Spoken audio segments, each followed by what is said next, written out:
Welcome to our Lung Cancer Foundation of America 4th Annual World Lung Cancer Day Social Media Takeover. We are so glad you are joining us. We'll have some fun today. Today, we're going to be talking to patient advocates from all across the country about living with lung cancer. We're also going to be joined by some of the leading doctors and researchers in the field of lung cancer so they can share their latest medical advances. You know, there is a lot to share and to learn today. So let's get started with Executive Director Jim Baranski. Jim? That's right, Diane. We're excited about today's discussions, and we're asking people to follow us on Facebook, Twitter, Instagram, TikTok, YouTube, and now Threads. That's right, Threads. And there's two hashtags we'd like you to watch for. The first one is hashtag living with lung cancer, and the second one is hashtag LCF America. Very good. We're also joined by Kim Norris. She's the co-founder of LCFA. And Kim, give our audience an idea of what we're going to see and hear today. Thanks, Mitch. I am so excited about today, and it's amazing to think that this is the 4th time we've done this, and it just gets better every year. But today we're going to be joined by people that are actually living with lung cancer. Not only are they living great lives, but they also do an amazing job of advocating for lung cancer research. And these are people who are alive and thriving because of research. We'll hear what LCFA does to support them and the medical community. As Kim pointed out, it's going to be a common theme throughout the day on all platforms that you follow this social media takeover. Research means hope for patient advocates. So please like, comment, share, and support this great hardworking group throughout the day as they bring you the latest information about what it means to truly live with lung cancer. Right now, we're very lucky to be joined by Dr. David Carbone from Ohio State University, one of the leaders in lung cancer research.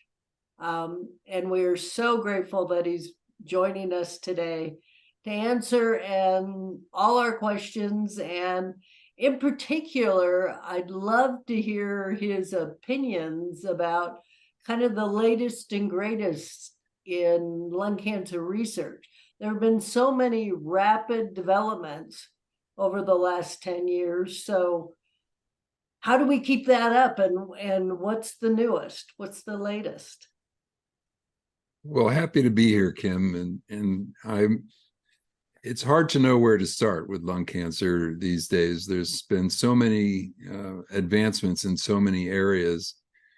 But one thing that has been particularly important in the last couple of years is trying to improve the outcomes of patients with surgically removable lung cancer. So these are the early stage lung cancers, which historically, even though they did relatively well, about half of patients who had fully resected lung cancer, fully removed by surgery, still recurred and died of their lung cancers. And this is much higher than most other types of cancer.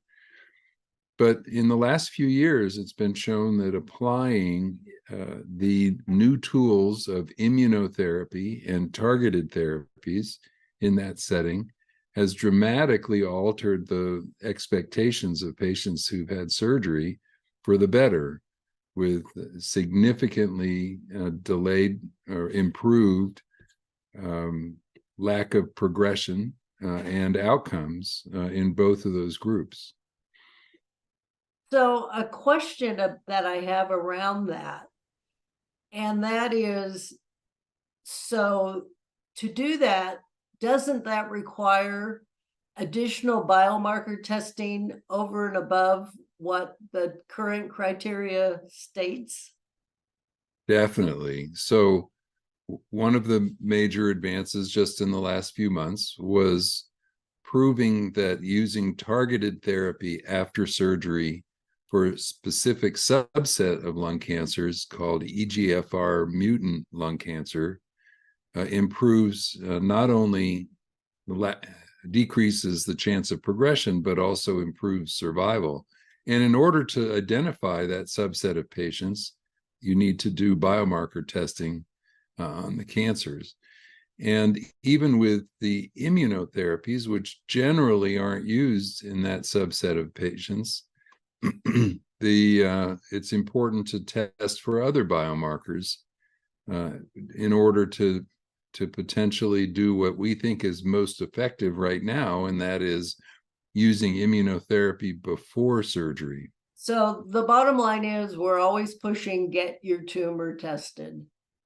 And we're going to continue to push that and push it even beyond late stage into earlier stages. Absolutely. And enroll in clinical trials to test these exciting new ideas.